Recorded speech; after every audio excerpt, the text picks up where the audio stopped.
Ladies and gentlemen, welcome to Annesley Markdale. We hope you thoroughly enjoy tonight's performance, and to make your enjoyment complete, we strongly recommend you have a seat cushion from our friendly front-of-house staff. There are 2 wheelchair-accessible washrooms on this level, adjacent to the main entrance, and there are additional facilities on the church's lower level. In the highly unlikely event of an emergency, there are exits in each corner of the sanctuary leading to sidewalk, garden, and Highway 10. But please use the highway side doors only in an emergency. Lastly, the usual friendly reminder and admonition about phones and other noisemakers. Thank you. We acknowledge with respect the history, spirituality, and culture of the Anishinaabe, 6 Nations of the Grand River, Haudenosaunee, and Wendat Wyandot Wyandot peoples, on whose traditional territories we gather and whose ancestors signed treaties with our ancestors. We also recognize the Métis and Inuit whose ancestors shared this land and these waters.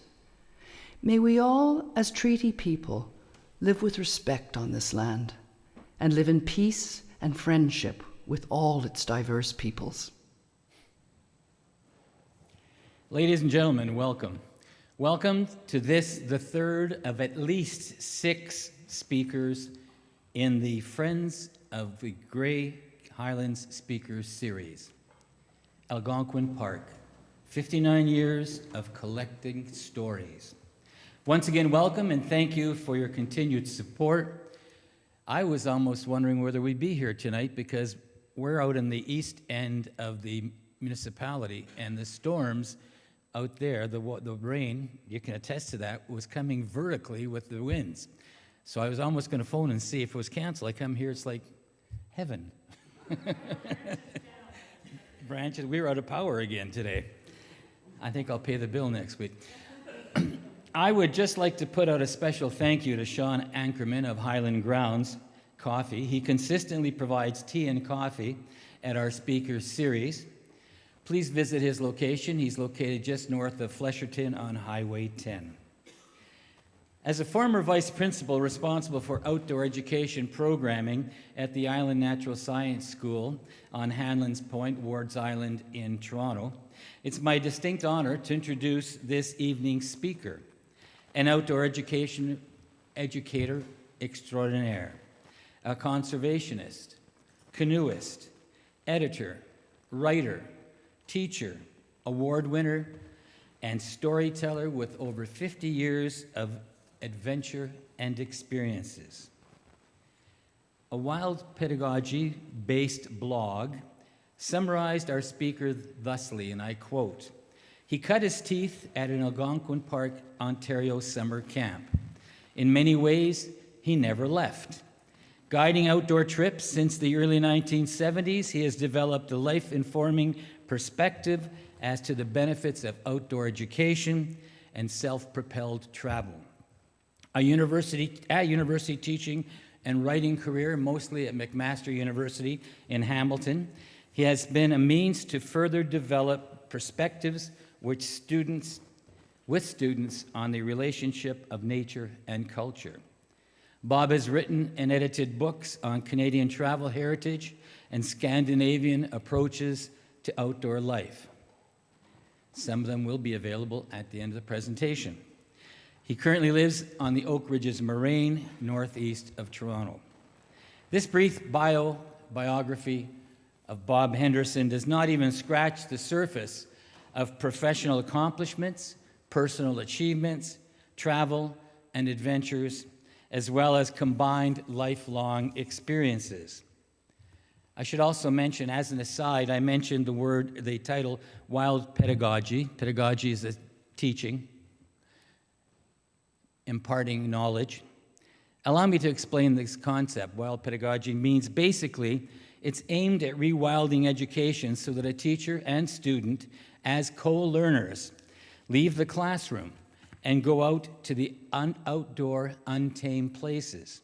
This requires making the walls around classrooms, buildings, and modern Western education less static and less confining and more free. To encapsulate a lifetime of learning, teaching, and leading would be daunting and require more time than we have available to us this evening. So allow me to quote Bob himself, and this is the quote. As an outdoor educator, scholar, and avid traveler, I've had the great privilege to travel across Canada. Throughout Canada, I have followed the trails of earlier travelers, canoed our rivers and lakes from the Maritimes to the Yukon, and trekked through the wilds with students and lovers of the outdoors alike. In more recent years, I've been able to travel to Iceland and Norway to learn about their culture and the connection with nature. My partnerships with travel companies, as well as universities like the University of Edinburgh and Laurentian University, has allowed me to share my love of the outdoors and trail travel with students of all ages and all backgrounds." End of quote. After retiring from 29 years as a professor of outdoor education at McMaster University in Hamilton, Bob has not slowed down in his passion for teaching and his passion for outdoor education. He continues to be a supervisor of graduate students at 8 universities, at Brock in St. Catharines, at Royal Roads on the West Coast, at Lakehead University in Thunder Bay, which we used to know as Fort William and Port Arthur, at York University in Toronto, at McMaster in Hamilton, at Calgary, Edinburgh, and Linköping in Sweden. I think I pronounced that correctly. No, I can't remember. Thank God I wrote it down. Welcome to the age. Since 1981, he has taught, guided, traveled, and experienced over 67 of the most exotic and remote wilderness places. These include many of Canada's wild rivers and lakes, from the Nahanni to the Fraser to the Milk to the Yukon to the Albany to the Churchill to the Horton to the Noir to the Massasauga to Saskatchewan, Georgian Bay, Lake Superior, and Great Slave Lakes, as well as Lake Temagami, just to name a few. His trips also included Baffin Island, Labrador, Canada's east and west coast, Canada's far north, Norway, Tasmania, Chile, Nepal, and Iceland. A prolific writer, editor, member of many associations, board member and conservationist, his story and biography do not end, but I will now end this introduction. Ladies and gentlemen, please welcome Bob and Margot and join us as we go on this intriguing Algonquin Park outdoor adventure.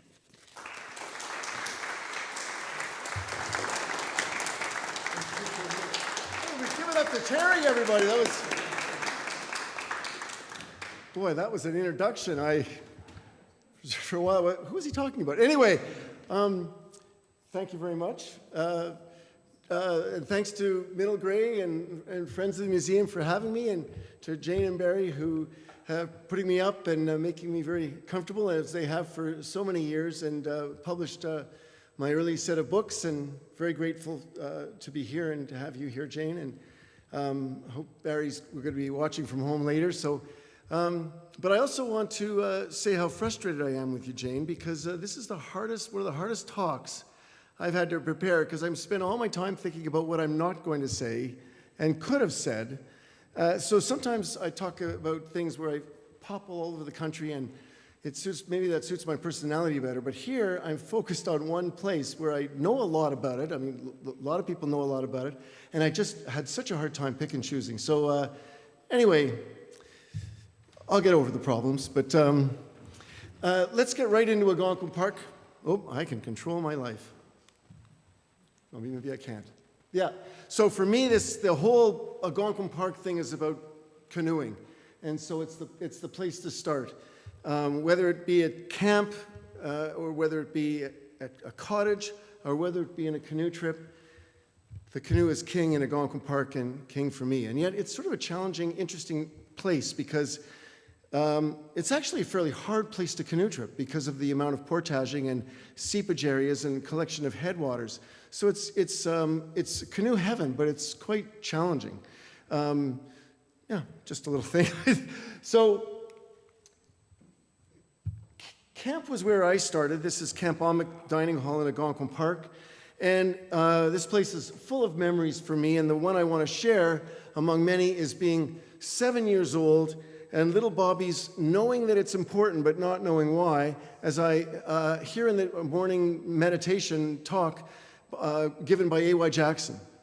And it was quite clear that, that this was important and I should pay attention.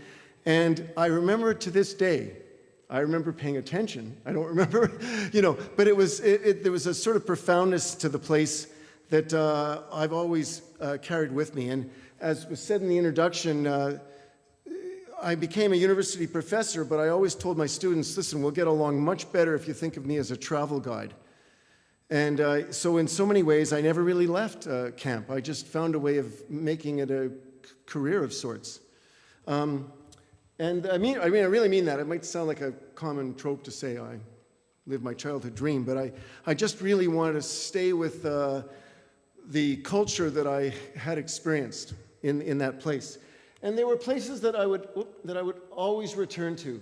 And the first story, and in brief, and all the stories will have to be in brief to some degree, the Tom Thompson grave just outside the Canoe Lake Cemetery. And I think the first trip I made there was when I was 9 years old at camp, and I've probably been back every single year. It's sort of one of those pilgrimage sites that everybody has in their life, whether they think of it that way or not. But this is a pilgrimage site for me, and I love it when I can take new people here.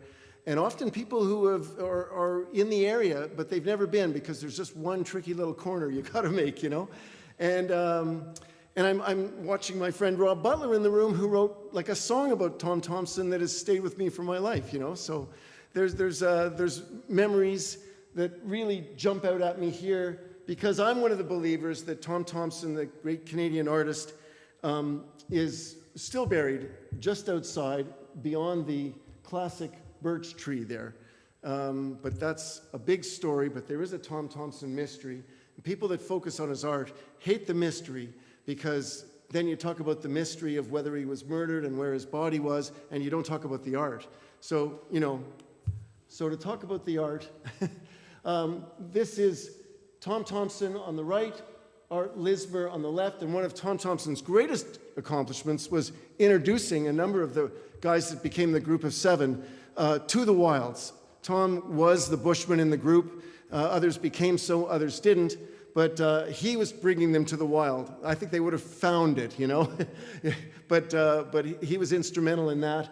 And this painting is a pretty rough version of Spring Ice, which was done fittingly to across to what is Mowat, and it was painted from Hayhurst Point, or just up from Hayhurst Point, on Canoe Lake in Algonquin Park.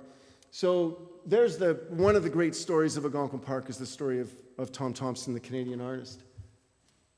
One of my favorite stories, and we're going to devote some time to this in a video later on, was just the things that camp brought to me, which is the experience of these 42-foot war canoes. And what would happen when the younger 8-year-olds would challenge the 10-year-olds to a war canoe race, and it was great. And one quick story that isn't in the video that we're going to see later is, some people might remember Eric Nestorenko, the hockey player with the Detroit.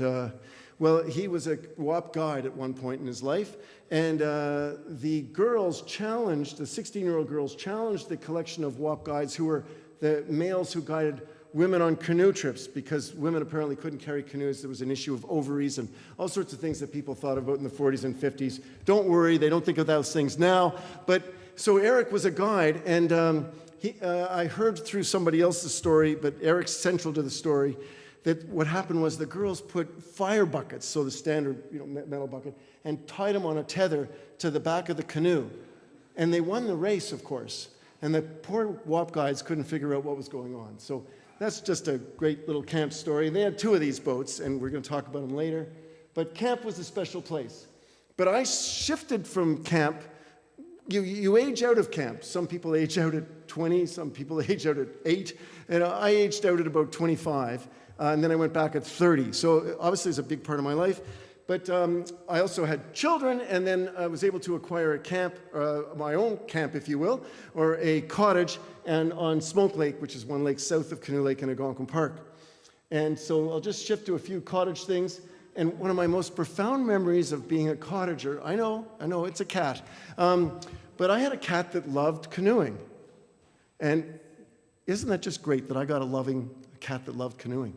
So this is Rue the cat that used to spend a lot of time doing this. Now, mind you, if there was a dock nearby, it tended to jump. But I still say the cat loved canoeing. But the best part about it is the cat liked to walk the portages. Now, probably didn't have much choice, but I tell you, he liked the portages. And so just one of those great memories. Rue's not with us now, but I have grandchildren, but Rue the cat's still on my time. I just can't get rid of my cat. Anyway, my grandkids eventually will have to take over. But so another thing about cottaging in Algonquin Park that I think is quite intriguing is that behind a lot of those cottages are new old-growth trees. So most of the cottage country in Algonquin Park was logged in the 1880s.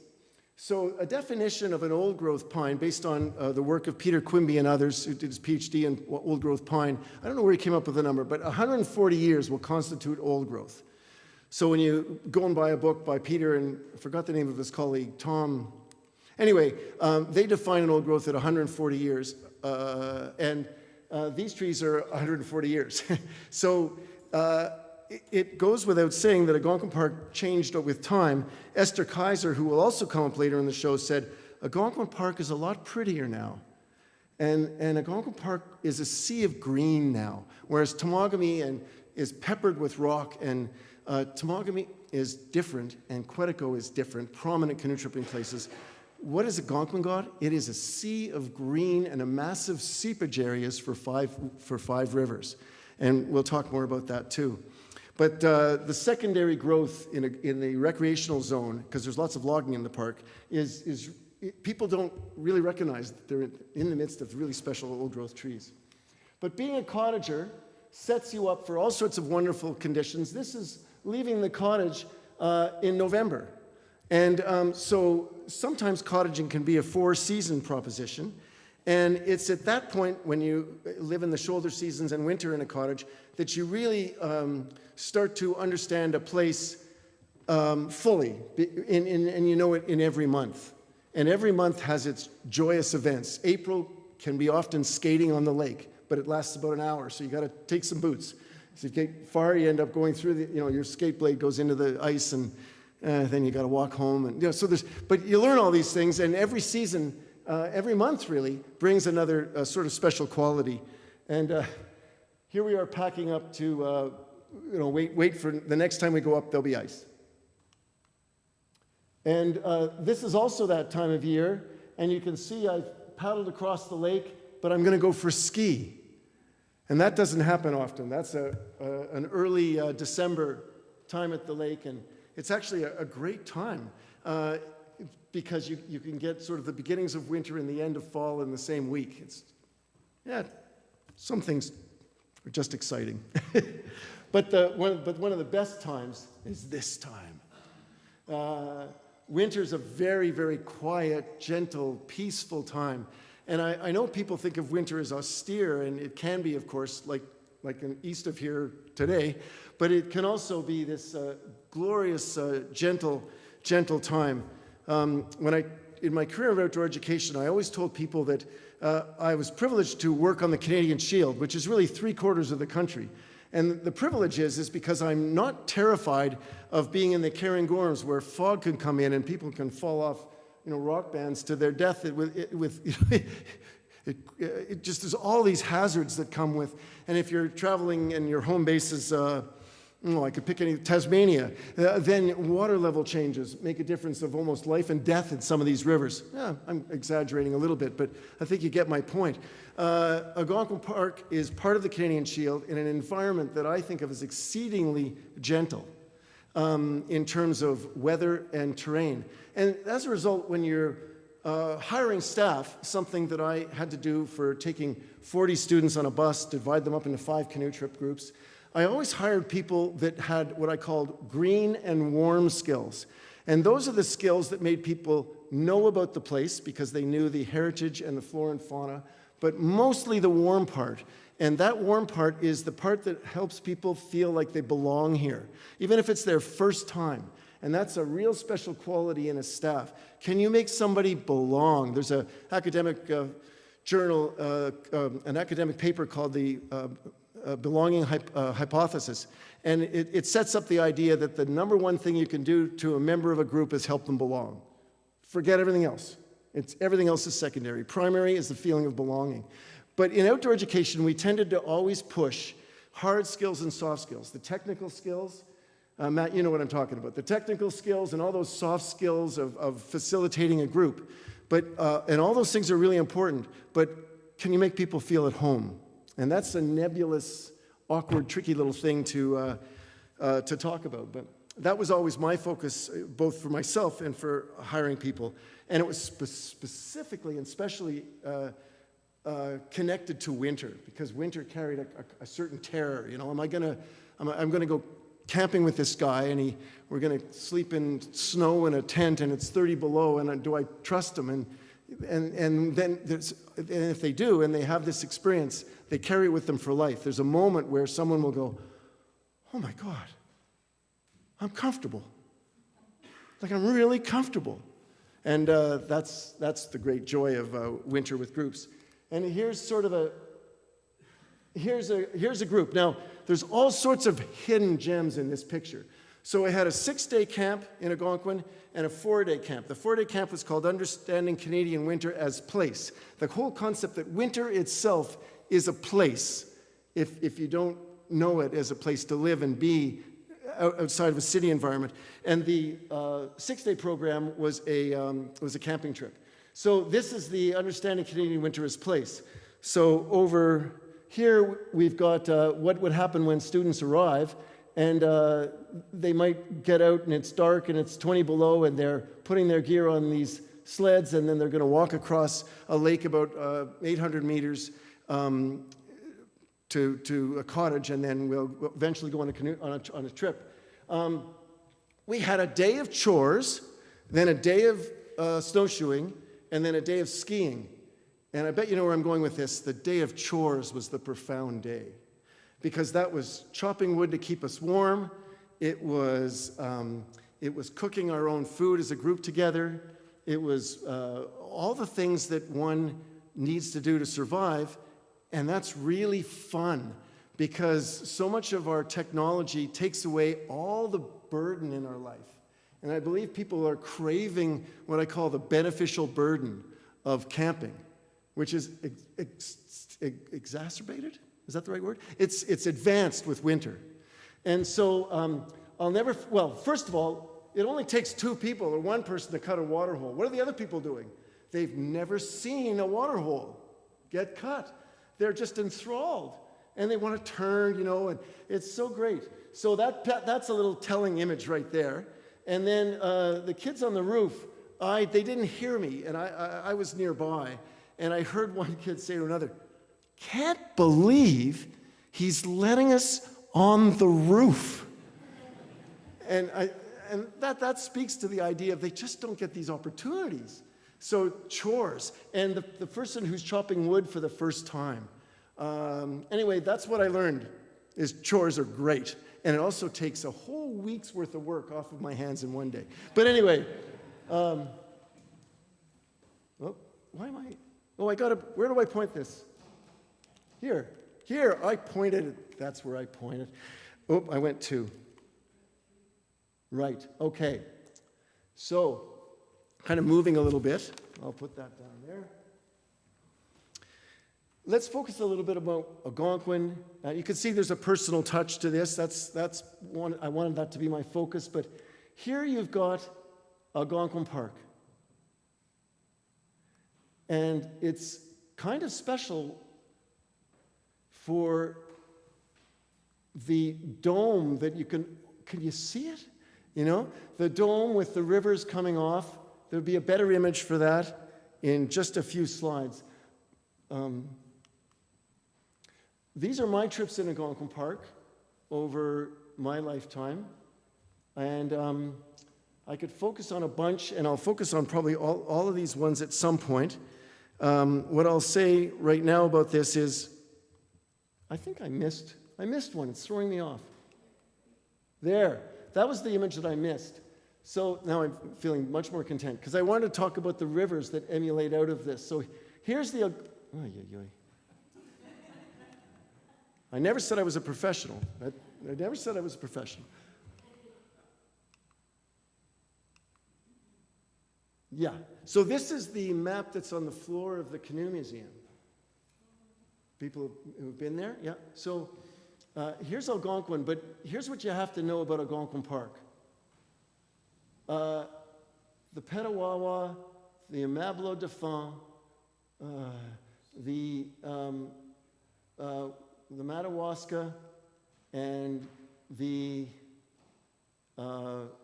Ox Tongue going into the Muskoka, and the Tim going out to Lake Huron. And there was a time when I'm going to read you something in a minute. In 1829, Alexander Schaefer, who was had a trading post out here, he reads like he knows more about Algonquin Park than anybody tripping it now, because he's really aware of where he is in terms of where he is on the watershed. So these lakes here, where am I? These lakes here. Well, gosh, it's funny. It's throwing me off. Yeah, here. These lakes here are Lake 1, Lake 2, 3, so Joe, and these are lakes 1, 2, and 3 of the Muskoka watershed. And when Alexander Schaefer came through here in 1829, he knew them by different names, but when he was recording them, it was Lake 1, 2, 3. So Burn Island Lake was Lake 1. And he was very aware of the fact that there was a portage that moved him over into the Otter Slides, which is a big seepage area at the headwaters, which was Lake 1 going the other way, going out the Petawawa. And when you read this stuff, you're aware of, they seem to be more aware of the tripper today, who isn't really aware of where they are in the watershed. Okay, so this picture, what I wanted to show is you can see the dome because there's no ice in the rivers down here. This is an early spring shot, and Algonquin Park still has the ice. So it's a place like no other is the title of one of the books about the Algonquin Park. And one of the reasons for that is it's got its own weather system, its own geography. It is a dome with 5 emanating large rivers. I'm not including the Bonnechere and some of the smaller ones. So it's just a special quality about the place. And when people think it's special because of the dome effect and what it brings. Lakes that are dynamic because the big ones are really special because a lot of the terrain around them is this large seepage area at the headwaters. And so my trip's in Algonquin Park, and I will talk about some. I'll point out a few now. There I am. So,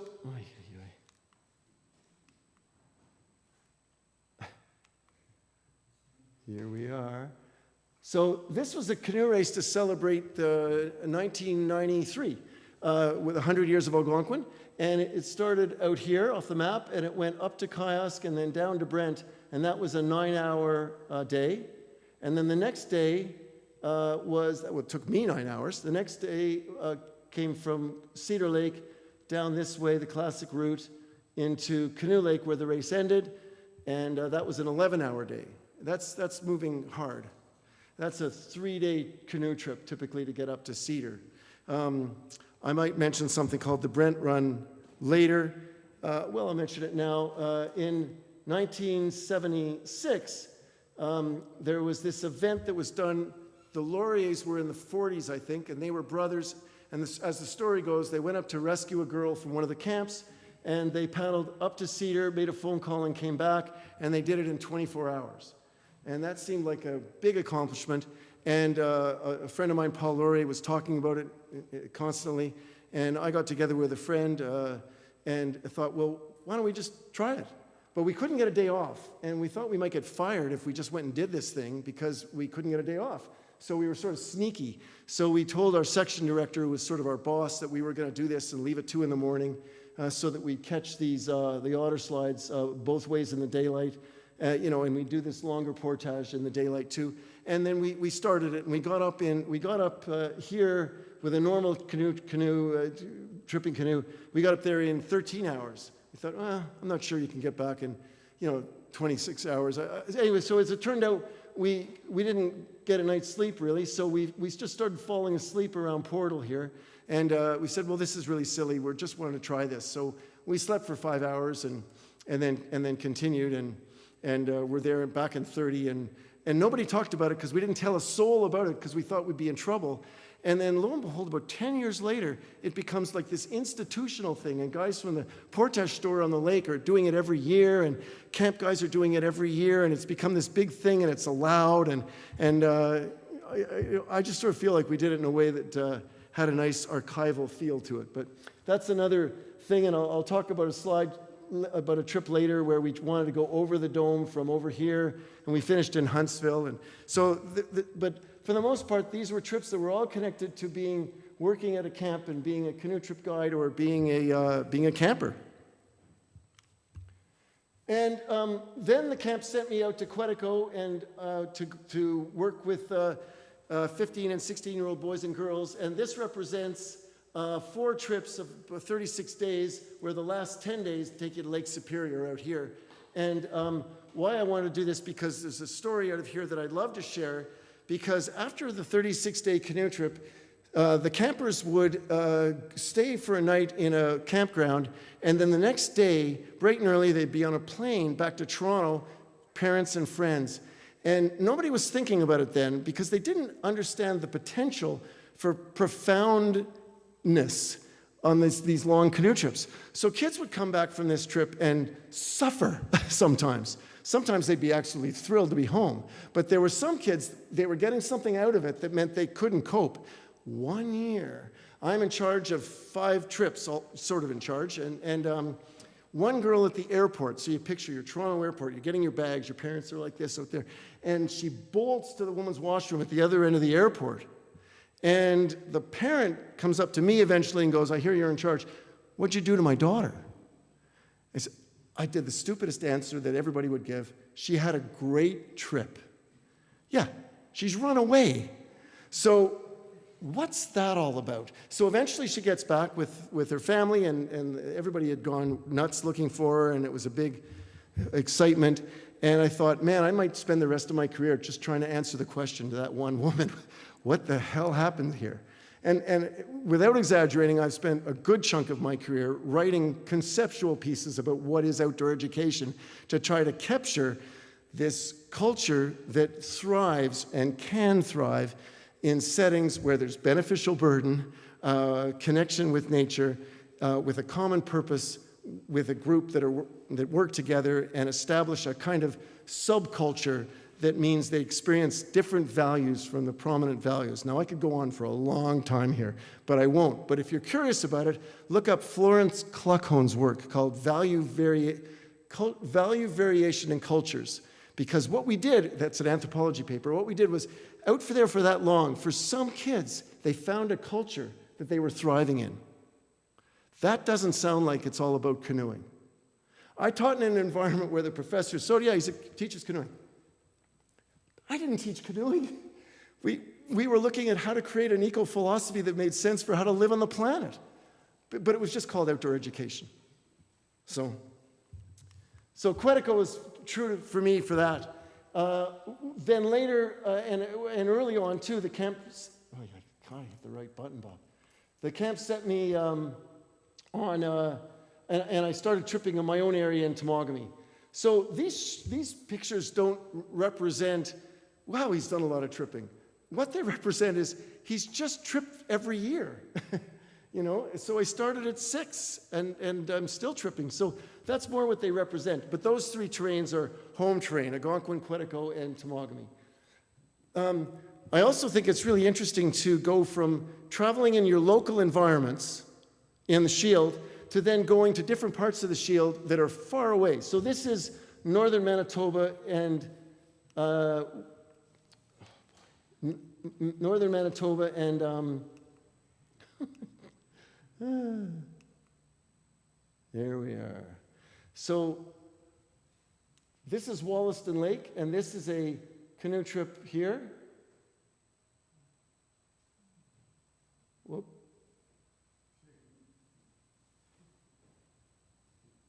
That's the 45-day trip in 1983, and I did that trip with friends from camp to experience the work of the early travels of P.G. Downes, and people might remember books like People of the Deer and The Desperate People, books by Farley Mowat, and that all took place here at Padley Lake. And so I wanted to connect, to go from the tree line into the Barrens for my first trip and have historical experience, rendering the past as a felt experience, if you will. And so that was my first big trip. And this is, I consider, a bit of a home terrain now. This is the end of Great Slave Lake. This is Pike's Portage, 33 kilometers with 8 portages, one being 5 kilometers. And this is the gateway to the Canadian Arctic. This is the way you'd go from Great Slave to Artillery if you wanted to do the copper mine, the back, the Thieland. And those are the prominent rivers. And this, for my 70th birthday, I'm planning to trip in here very slowly, moving every second day in the Esker country, which is the headwaters of the Thieland. So that's just giving you a feel for the dynamic nature of the Canadian terrain. And this is still Canadian Shield, it's just sparsely treed. Oh my gosh, I have got to learn how to use this thing. But back to Algonquin, eventually. All right, I'm going to get better at this now. So I wanted to share with you something from Alexander Schaefer, who I mentioned. So the caption reads, "You're going the wrong way, man." So I'm working on a book called Flash Nonfiction. So how to tell Canadian history as short as possible, like maybe 2 sentences. And so here's what Alexander Schaefer wrote when he met an Iroquois hunter in 1829. "I had no reason to regret our wandering." That's a way of saying he was lost. "To regret our wandering, as it was the means of throwing us into the way of this Indian, without whose information we must have incurred much more serious delay." So what's great about this is he got lost in the same place that I got lost as a 10-year-old. It's called Grassy Bay. If you know it, it's between McIntosh and Trout Lake, or White Lake. And now they put up a road sign. But when we were kids at camp, it was one of those nebulous, you said, "Oh, do I trust my counselor, so he can get us through this?" Because it was just a whole series of rivulets and outlets. And anyway, so I really love those kind of experiences. It's a longer quote, and I could go on. He comments about the fact that in 1929, they only met 2 Indian groups at all. And that's because Algonquin Park was a hunting zone. And it was mostly Iroquois because they didn't have hunting terrain where they were. They were an outsider, and they were considered in that area and but for 100 years before that as being the best guides, in part because they were, in Algonquin particularly, they didn't have their own terrain. One of the great misnomers is hunters and gatherers are people without a home place, and therefore it was easier to take their land. The reality is they did, we just didn't understand it. So someone would own, that wasn't a mistake, that was genuine. They had access and shared terrain, but they would have the Nahanni, they would have the Des Moines or the Noir or the Calanche, and they would meet a family coming down from James Bay, or up from James Bay, to meet at a designated location, like Smoothwater Lake would be a good one, in Temagami, and they would exchange, and they would do it every season. But they didn't own the river. They just had the access to it, if you will. And other people understood, well, I'll paddle the Noir then. Okay. So, but we totally misunderstood that. That's just sort of interesting stuff. So, Gonna move quicker now. So I also love reading history, and this would be another one in our passages of flash nonfiction. One of the reasons why David Thompson, who was the guy that was hired to check out whether there was a good canoe route between Penetanguishing on the Great Lakes and Ottawa. So that's the level of ignorance. He was sent to determine whether it was a good canoe route or a canal route for shipping, because we had to get away from those nasty Americans after the War of 1812. So we had to get further north. So 3 people were sent out in 1836. One up the French in Temagami, one did the Tim River and the Petawawa. And Thompson was sent up the Muskoka, over the height of land, which is Smoke Lake and Canoe Lake, and over into Lake of Two Rivers, and of all things, Source Lake, that kind of thing, which was the beginning of the Madawaska. And that's just a little bit about David Thompson. He was also the greatest land geographer that probably ever lived, who mapped tens of thousands of kilometers of 10,000 kilometers, let's say, of what is the Canadian Northwest, you know, so pretty special guy. He was out of money. He made some bad business investments with the kids, and he took a job to map this. But the quote that I love so much is he actually comments on how glorious the leaves are, which is fascinating because these guys that wrote this stuff, they didn't write about aesthetics very often. Here's a great one. Here's what Alexander Mackenzie said after 70 kilometers of paddling the glorious French River. You ready? Not suitable for agriculture. So the fact that Thompson goes, wow, the leaves are stunning, you know, it's really unusual. One of the things that got me going in the absolute first place was pictographs. So my camp counselor, when I went to the first Quetico trip, said, you know what, let's try to visit as many pictograph sites as we could. And we went, well, what are pictographs, you know? So that was, which is rock art done by native peoples, that was what really got me going. And this is one of the great pictograph sites on Cliff Lake, north and just due north of Lake Nipigon. And you can see 3 colors here, which represents great longevity. And at this time I was in grad school, and a teacher said to me, you know, the thing about you is, you know, most people go on these canoe trips and it's a big empty place. It would have been in late 70s. And you're here and the whole place is just emanating, like it echoes for you. And that's been my touchstone for my entire career, to help students go from an empty place to an echoing place. That notion of rendering the past as a felt experience so it becomes something greater and bigger than, you know, you're part of the greater enterprise of what this place is. So just a couple of stories about that, done really fast because they're just so much fun. I was on a horseback trip to redo Mary Schaefer's route in 1907 up to Moline Lake in Jasper Park. And I'm there on a horse.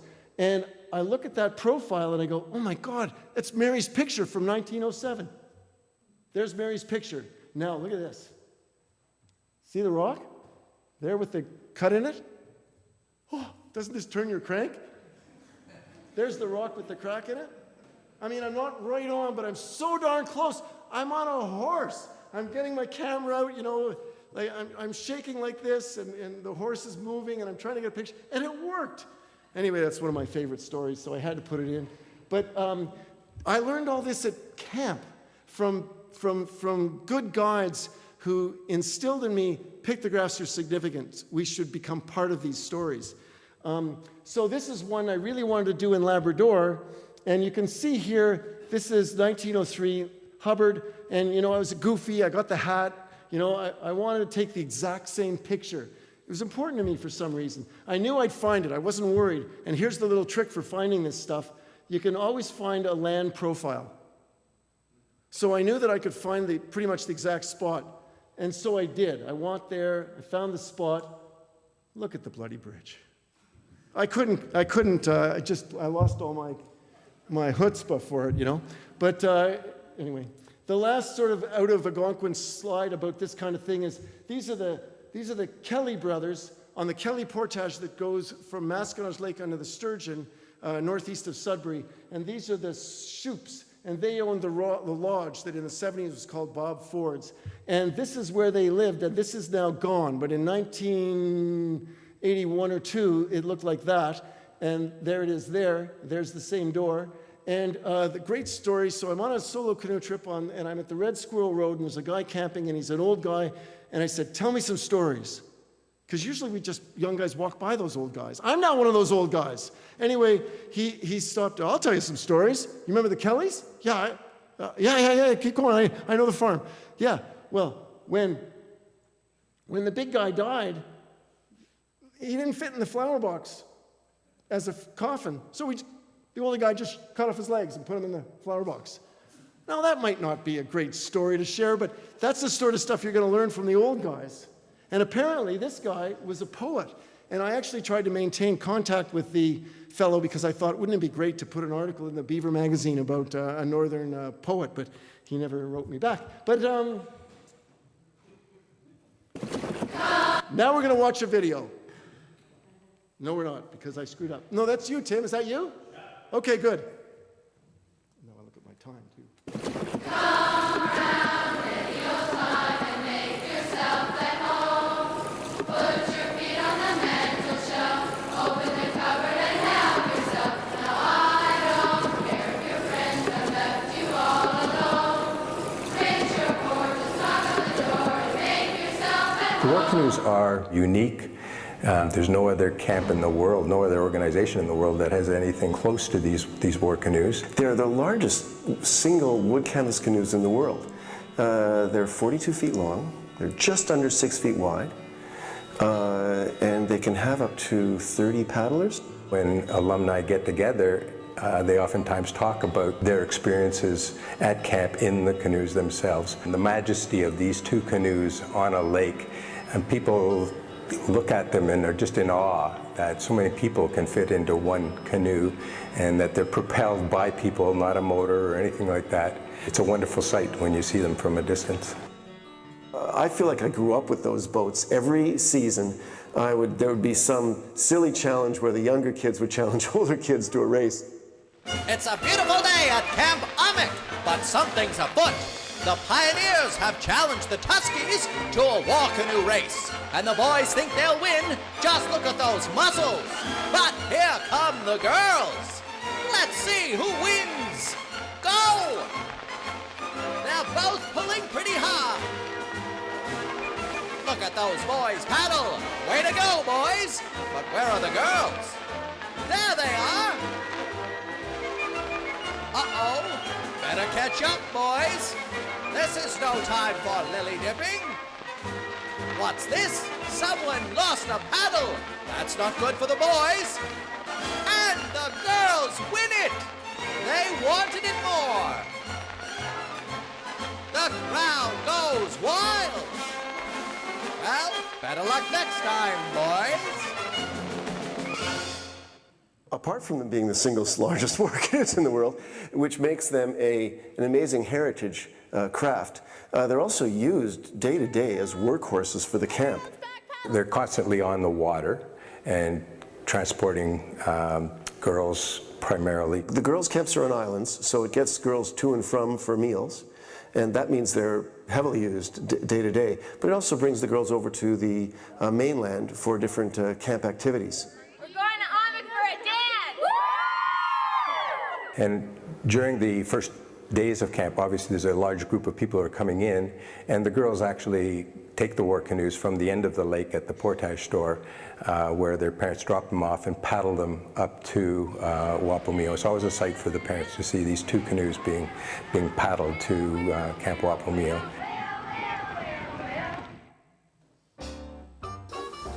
The war canoes were built in 1925, but delivered here in 1926 by train. The chief, who was the director of the Taylor-Staton camps in the 20s, decided that he wanted a set of war canoes for Camp Amick and Camp Wapomeo. So he went to the Peterborough Canoe Company and asked them if they could produce these canoes. They're the largest wood canvas canoes in the world. And how that came to be was the standard large size canoe dating back to the fur trade era was a 36-foot canoe. Then what happened was the chief in 1925 asked for a larger boat. So they took the mold of 36 feet, cut it in half, added to it to make a 42-foot canoe. And then they put the mold back together at 36 and Nobody's ever requested a boat larger than that again. So the last time the war canoes were repaired was a recanvassing in 1979. They are old-looking when you look at them from the inside. They've had many years of dirt and dust and so on that have accumulated, and they get cleaned up every year, but you can tell that they're starting to age. They're starting to leak significantly, and so they have to be bailed out constantly. And you know, we don't want to lose these relics. They're beautiful, and they need some good maintenance at this point. The current process for storing and maintaining the canoes is a pretty basic one. They're too big, so they go in the dining hall. Now the dining hall gets cold in the winter, so the work that goes on them can only be in that short window of the warmer seasons. Well, right now what we do is during September camp we pull them into the dining hall with the September campers. It's basically as many people as you can get around the outside of the canoes. That's how many people it takes to lift them. We put them in the dining hall and then we just let them sit and try and dry out as much as they can. And then in the spring, myself or David Staton or anyone else who can help us, we go over them and try and patch the canvas as best we can. They get painted and varnished as they need to be, so they look spiffy every new season, but they haven't had that serious work to take off the canvas again. So they've been lovingly attended to as best one can under the circumstances of cold rooms and not having the space. The fundraising was brought up by a number of people, but Bob Henderson primarily. Yeah, the plan for the war canoes is to build a structure that will be a little bit larger than 42 feet so that the boats can be refurbished. We need to extend a facility that we already have to accommodate the war canoes and to insulate that so they can use that facility in the winter time. From back there to this end, we insulated and just made this, I call it the varnish room now. But Leon, when he was framing in the end here, he made it so that's easy to take apart, and so we can just keep going and extending on it. As long as you've got a warm environment to work in, then it just keeps going. Let's give ourselves a year from fall till fall. Like we'll pull it in the fall with September camp and then pull it out the next fall. And one of the things that's fantastic about the camp and the boats, they've really only seen the hands of a very few, and it's some of that same crew will be involved in the work that will go on in the next few years. And then once the war canoes are done and out of there, I'm hoping to make that shop into a great space for like a senior craft shop where they can make wanigans and paddles, where people can learn about canoe work and all kinds of woodwork, and we want to build all sorts of different stuff. There's that quality of when you get in one of those really big canoes, you are part of something in canoe heritage. With a team paddling a big canoe, it is a big part of how this country was opened up. It really is a special thing to experience.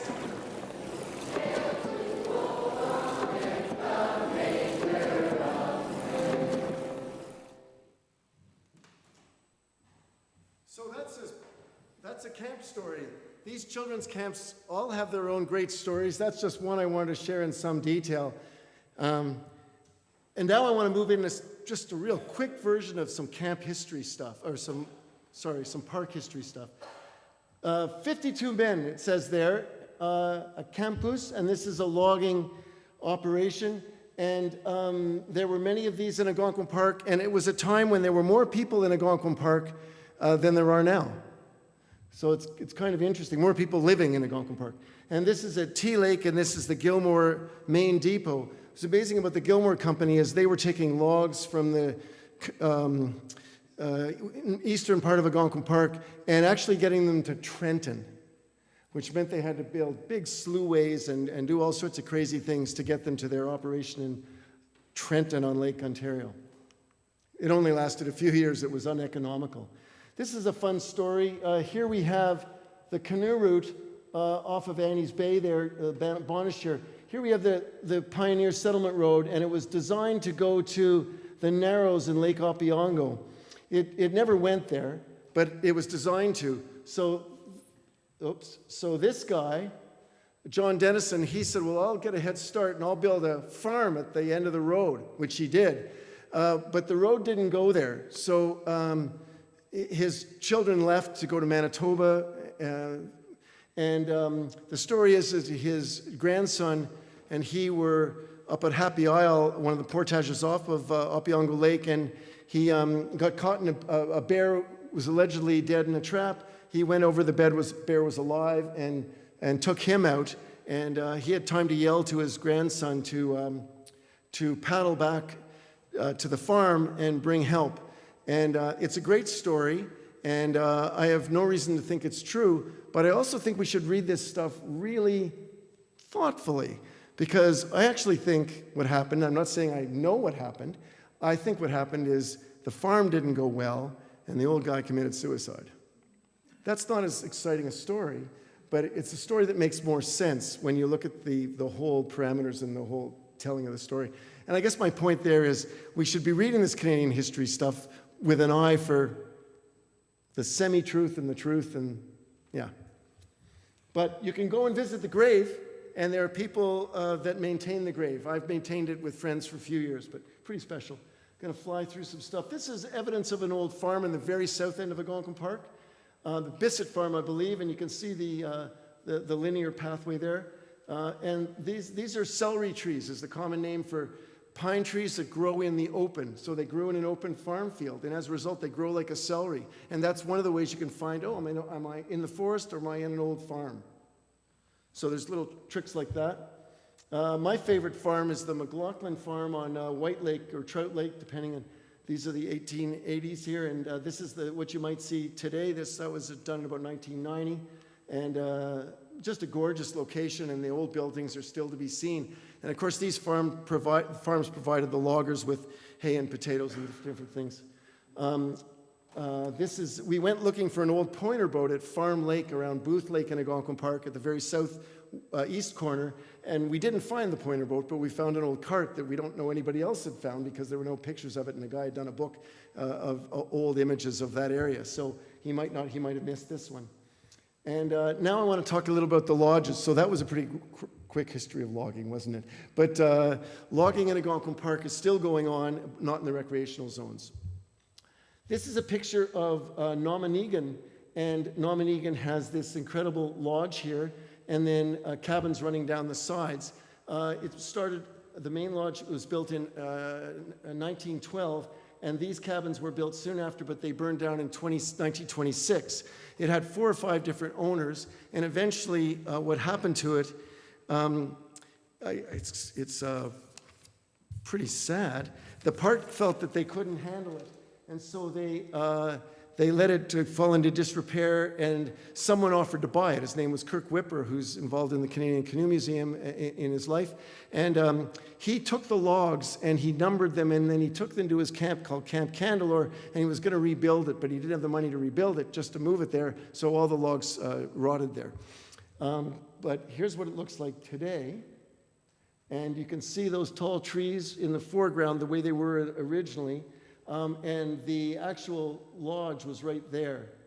And now you can find, there's an old picture of it with those pines in the front and the main lodge and the cabins running down that burned in 26. And you can find these old steps, and there's other things as well. And this one is sort of special because this one could have been a really amazing heritage site because Smoke Lake is one of the most visited lakes in the park, but they let it go. And the lodge was in good shape. It was built in 1912, and people in those days could have leases, but not for cabins like cottages, but they could have lease for a campsite. So you could lease a campsite, which meant you could put up a wall tent and you could come back every weekend or stay there. And the cottage that I'm on now is an old campsite lease, and I can still see the campsite in the cottage. It's so great. And I know that because there used to be guests at the lodge in 1912. That's how I found out about it. All right, let's fly through some of these great things. Another lodge that you might have seen, the old fireplace stack on Burn Island Lake and the Minising Lodge. All these places have stories, and I just have time for one. There's inside and the furnishing, and the story that I'll tell about that is I got this from a Joe Lake reminiscence of the daughter of a fire ranger, and the fire ranger was sent to the lodge because in the 1930s, a Bible camp was allegedly become a religious cult who was a nudist colony. And that's the story. So the guy went to figure out what was going on because apparently everybody, boys and girls, were swimming naked and doing all these naked things amongst all the other camps and the campsites that were on Burn Island Lake. And as it comes out, the kids were just skinny dipping. But isn't it great the way it got turned into a religious cult? You know, so there's an example of the history story getting, you know, there's truth in it, but yeah, you know, you gotta read into this stuff. So I was told this story as a religious cult. And then I went and read more about it and found more about it and went, I think they were just skinny dipping. So this is one of the shelter huts. There were 35 in the 1910 period. By the 1930s, there were 115 of these things. And this is how the Rangers got around in Algonquin Park. They would go from hut to hut. And you can still rent some of them. I think there's 6 or so now. And that one is okay, so another quick story. Camp Erewhon, it was bought from this guy. Oh, geez, here I did it again. Oh my gosh. There. So this guy is Ernest Thompson Seton, who writes famous Canadian books. He actually built a camp that became Camp Erewhon, and he called it Camp of the Red Gods, which you wouldn't probably do now. And it was to be a craft camp, and he had a huge respect for the Iroquois Confederacy and the way they organized their political structure. And he wrote books about how to do native rituals and all the sort of stuff that has completely fallen in disrepute. Fascinating guy. This is Taylor Staton, who started the camp that I went to, and this was Mark Robinson, who was so connected to the Tom Thompson mystery. And you can read a lot about these kind of characters. And a quick shift, because in the 1950s, kids would go to camps and lodges on the trains from Ottawa and Toronto, and this train went out over to Parry Soundway. And then there was a shift, and they built a road. And this is Whitney, Ontario, before the road. So this is 1920s, 30s. The road was started in the Depression. That's Whitney, the beginning of the road at the east end of Algonquin Park. Other characters on the other end of Algonquin Park, Isaac Bice and Ralph Bice. Ralph Bice and I were together at a conference, and he was, he was everything. He was a mayor, he was a writer, he was a trapper, he was a lay pastor. There's more. He won the Order of Canada, and he wrote a column about trapping in early days in Algonquin Park. They named Butt Lake, which is one of my favorite lakes in Algonquin Park, Ralph Bice Lake for him after my era of being there. But one great story about Ralph Bice is we were together at a conference, and he came up to me and a couple of other people, and remember, this is a guy who was writing his column in the 1920s, 30s, 40s, born in I think he was born in 1917, so later than that, 40s, 50s. Anyway, he came up to the group and said, I can't believe it. These women are scientists. He just hadn't run into that yet, you know, just fast. And he was excited, so excited. These women are scientists. I went, yeah, incredible. It was a great moment. Anyway, and he was a wonderful guy.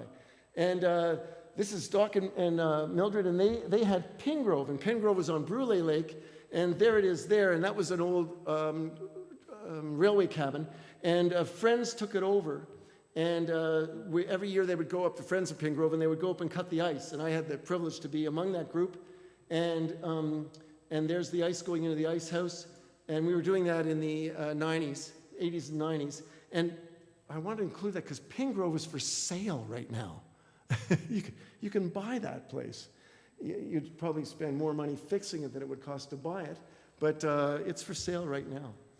And this is Esther Kaiser in the 30s on the right there, and she started she went as a camper just like I was at Northway Lodge, and in the 30s she became the first female guide in Algonquin Park, and I got a lot of things I learned from Esther.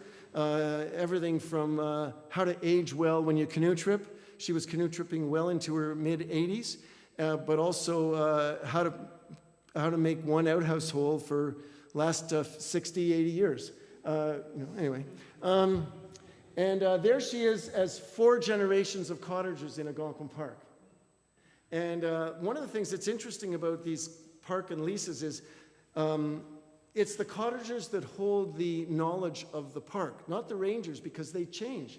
You could be in Awiutuk one year and Algonquin Park another, So it's with the cottagers, and especially people like Esther, that the intellectual and creative property, intellectual property, that it's where this is housed. And it's the cottagers that know the park in a special way.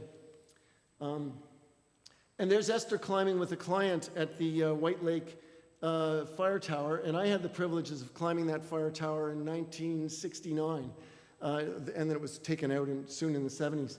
This is an interesting canoe trip that we did in the 80s that went through Algonquin Park. We wanted to experience the Algonquin Dome from one end to the other, and when we got out to this part of the park, we'd stop at Henrietta's at the bakery for lunch, and we'd camp just off of where the Deerhurst Lodge is. And it was a weird feeling. We felt like we were vagabonds in a kind of weird kind of way, But just a fun conceptual trip, and it was mostly portaging, especially at the eastern end.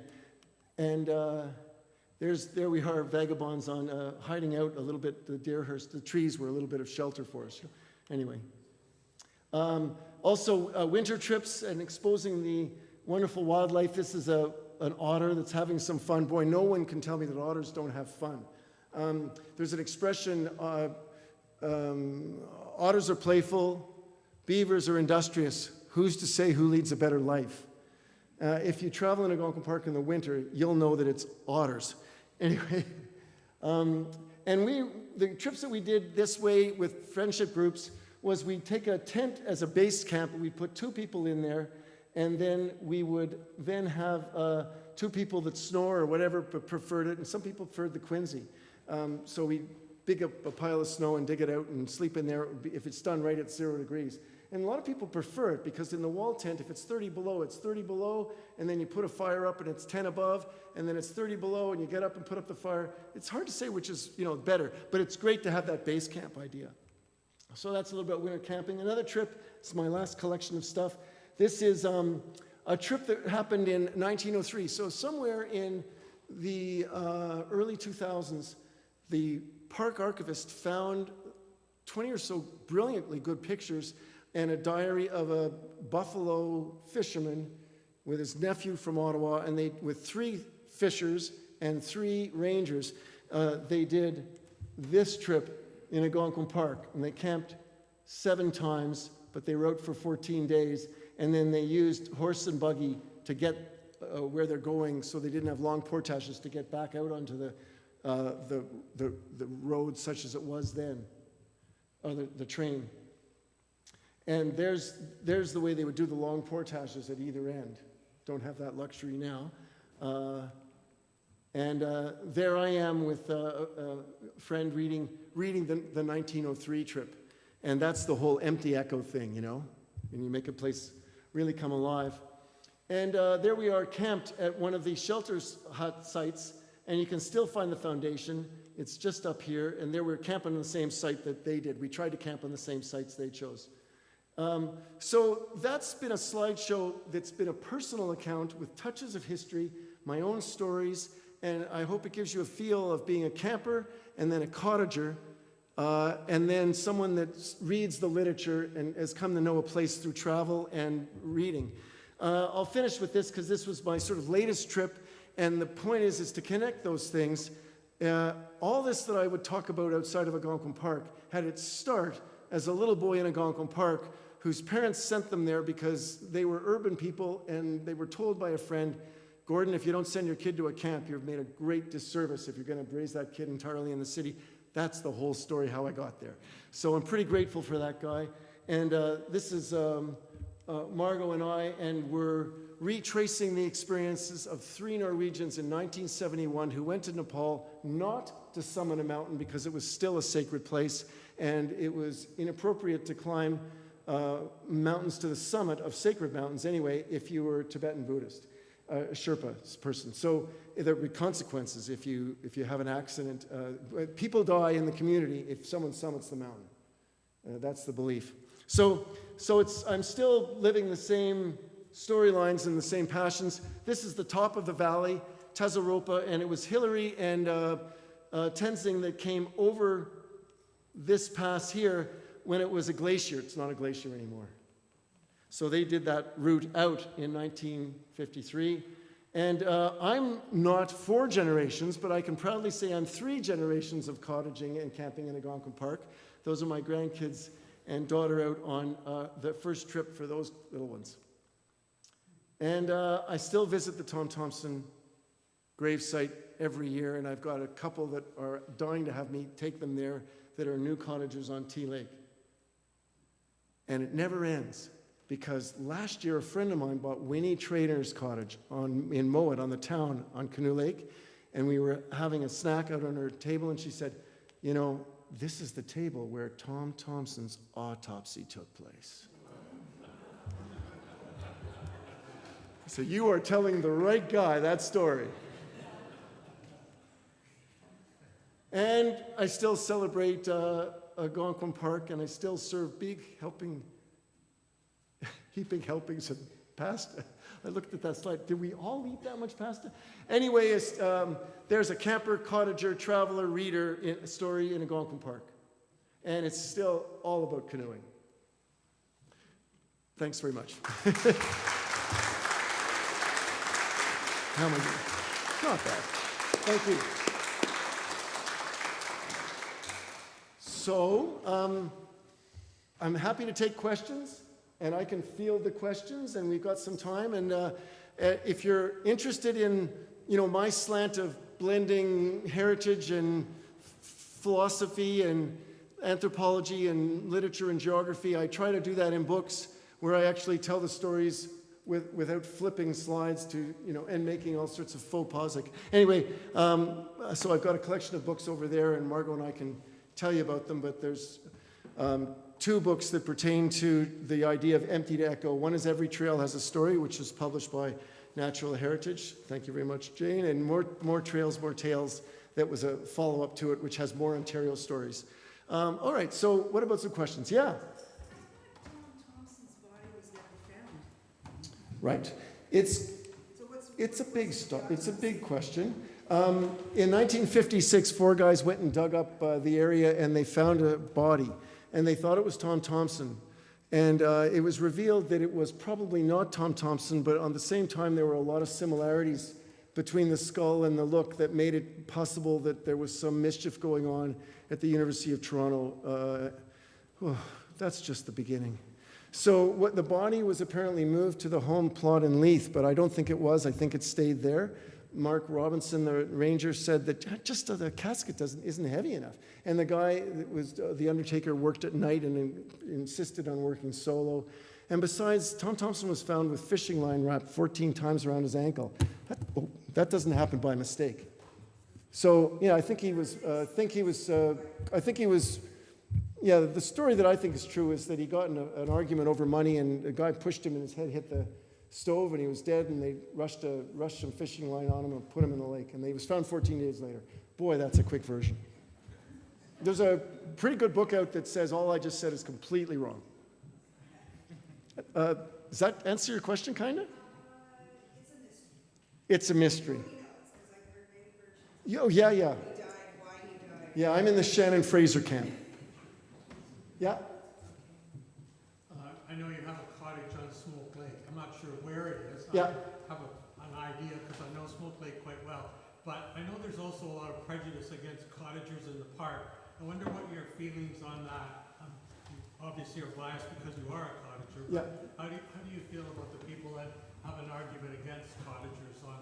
If the cottagers don't do the right thing and respect the park and get engaged in the park, then they shouldn't be there. So I might be not as biased as you think.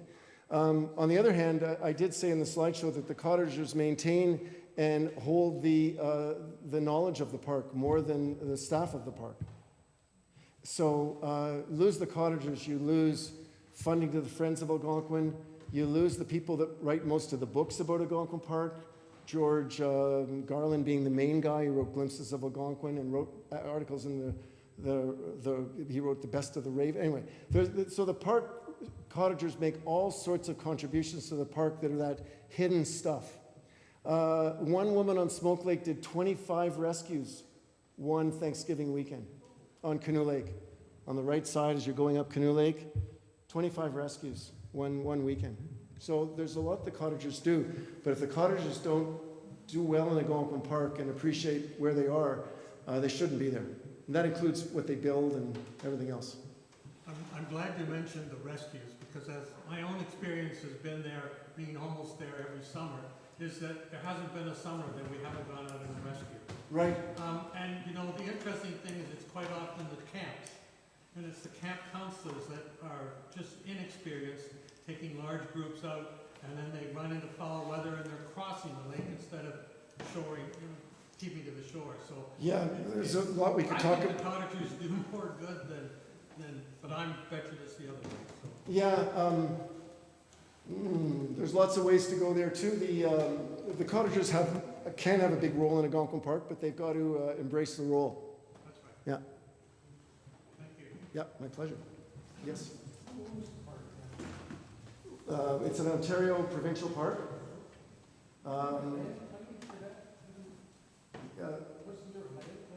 Right. Yeah, that's an area that I don't know well.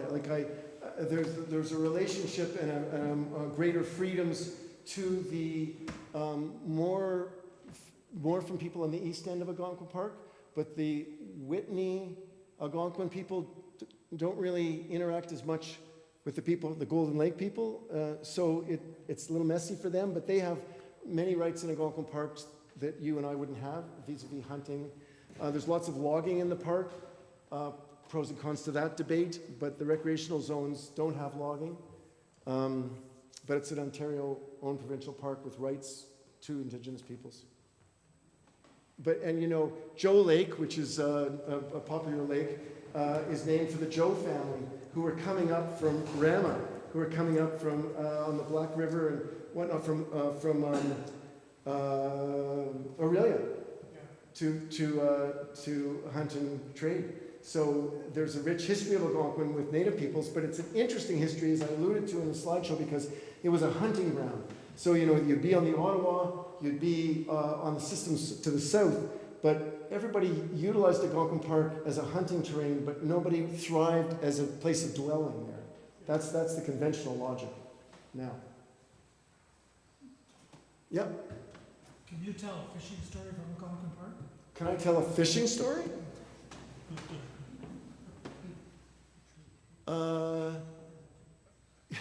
I guess I could. It's not a strength, but my son, as a cottager, was into fishing, and he went out as a little boy and caught a lake trout that was in the 20-inch category. You know, exceeded the way the park give you these scale that you're supposed to put in your boat, and this fish was like past the scale, and he did that as probably a 10-year-old, and it probably ruined him for fishing ever since. He's never matched it, you know. That's the first thing that comes to mind. A lot of the great fishing happens in the early spring, and what I really think about there is, as a canoeist, it's such a great time to be out if you get glorious weather before the bugs in that early spring period. So there's smart fishing guys going out then. Oh, and there's a lot of ongoing research. It's the main, thanks Margot, it's the main research that we see in the park is the park being used as a research site for fishing. Yeah. I think we can take another question. One more, yep. Yeah, there was just a book that you mentioned that I just made a complete jumble of it. Value, variation. Value, let me think about that. Florence Cluckholm. Okay. 1955. Cluckholm. It's like Value orientation. value orientation. Yeah. Okay. Book and extensive article, and it explores. How quickly can I do this? The book suggests that there's only a few fundamental questions that human condition people have to ask themselves and live by, And there's variations on either side. One is how you orient yourself to time, past, present, and future. And one is how you modality, having, being, doing, or being and becoming is one of them, and doing. I can't go into the details, of course, but you can. And what I found is that the culture that we live in is different than the culture that we're in when we canoe trip. And there's only so many variations in those options. Time, modality, relating to family, extended family, one is the community. And these are 3 of the 5. So I found it fascinating because I became conscious of not manipulating, but creating an ambiance for the subculture that exposed people, to another way of living, such that they saw that there was a greater variety of nutrients for how we would go about it. If you eat nothing but rabbit, I'm told in the survival courses that you'll die. So it's the same perhaps with the way we live. If we live with a very narrow set of nutrients, we probably won't thrive. But if we widen those nutrients, and I just thought, okay, so the canoe trip widens the nutrients with a broader scale sense of values that we can be living in. Aha, that's a good way of explaining what's more than going on a canoe trip to go to different places to eat every night. So, anyway. So I can help you, if people aren't looking at me, I can probably come up with it. Well, actually, yeah, Okay. Anyway. Okay. Ladies and gentlemen, Bob Henderson. Let's give a big round of applause, first of all.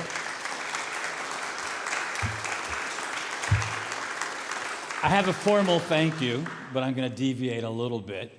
First of all, Ian Tyson, famous Canadian cowboy and songwriter, once wrote that technology is supposed to set you free, but that's not how it turned out to be. Oh, yeah. Wow, that's good.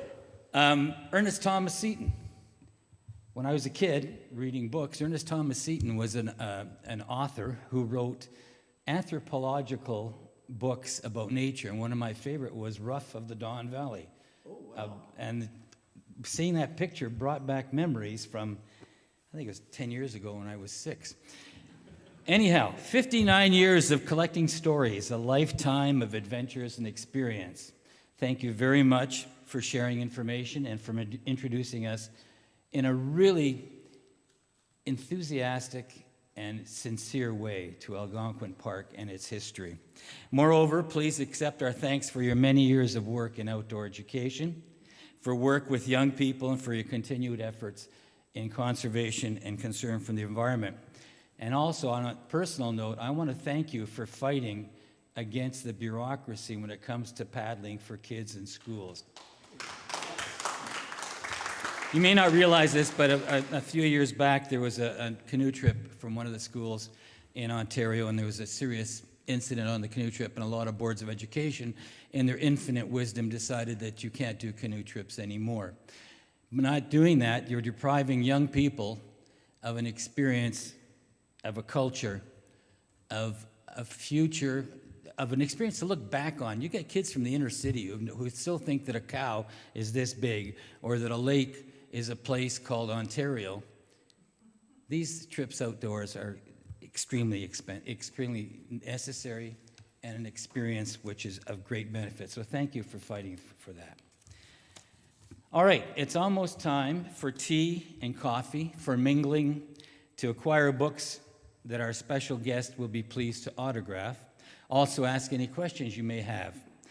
But it's also time for the tradition that we have at each of our speaker series, and that is the door prizes. And I'm going to ask Bob to come back up to the stage, because you'll be the one drawing the tickets. Get your tickets ready, ladies and gentlemen. Bob has donated 3 books. We are going to start with the books. Whoever gets the first ticket gets to choose whichever book they wish. So Bob, if you would draw the first ticket, please.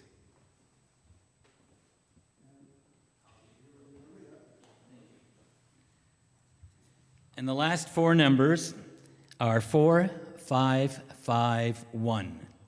4551. There's the winner at the very back. Very apropos. I think you just bought the books.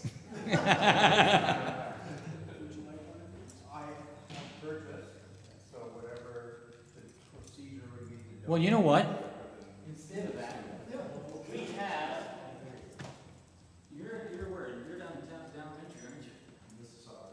Yeah, you're in Big Smoke. This is not good. Well, this may help you. If you're ever back this way, you can pick either Brilliant Bread, which is a bakery in Markdale, or the Artemisia Cheese Company, which is a cheese. Let's go with Bread. All right. There you go. All right, thank you. That'll give somebody else a chance to get the books. And thank you for purchasing those books and supporting the efforts. All right, the next number. Go ahead, you can read it. The last four digits are 2027.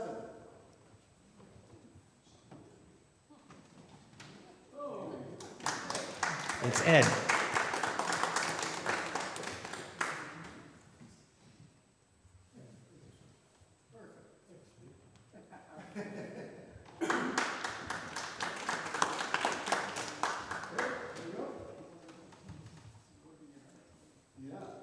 Okay, I'll read it again here. The last four digits are 4527.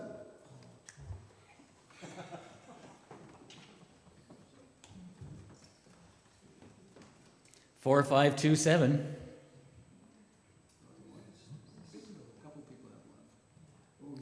Four, 527. This is your last call, last chance for 4527.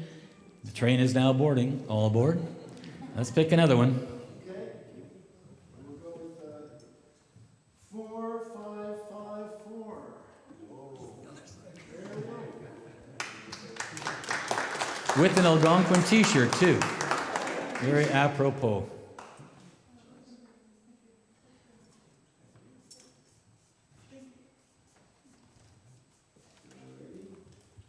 Going again. 4532. That's my number, but I've got all your books, so. Then you get the Artemisia cheese and Flesherton.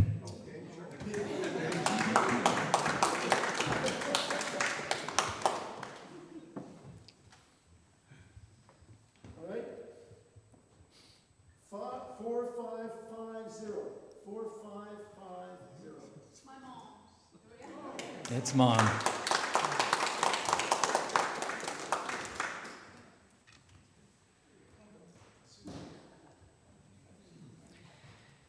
Thank you to Bob and Margot for the donation of the books, to Artemisia Cheese, and to Brilliant Bread. Let's give them all a round of applause for that. As always, we wish to support and acknowledge the support of the speaker series by the Municipality of Grey Highlands and the good folks here at Annesley United Church. Additional thanks are extended to our much valued community partner, Highland Grounds of Flesherton.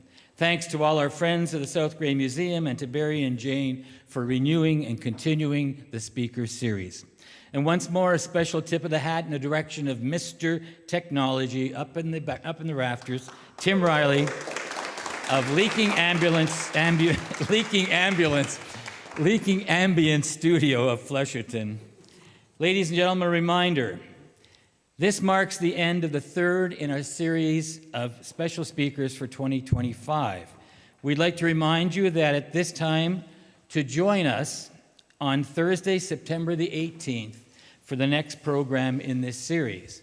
At that time, our guest speaker will be Robert Butcher from Slabtown with a new presentation entitled John Muir, the Historic Environmentalist in Grey County. Also, I'd like to remind you that Canada Day breakfast will be held on July 1st, 2025 from 8 to 11 p.m.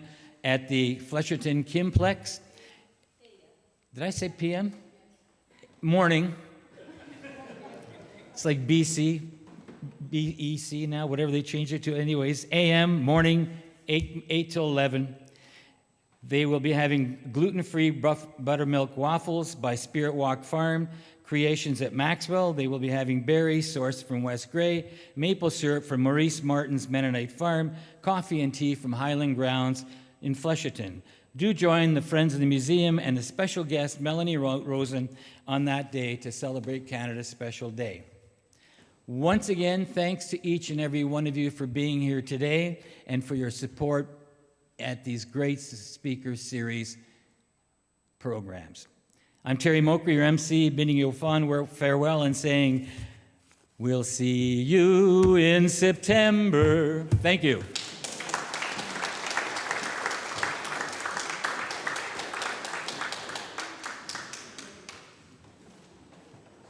Terry.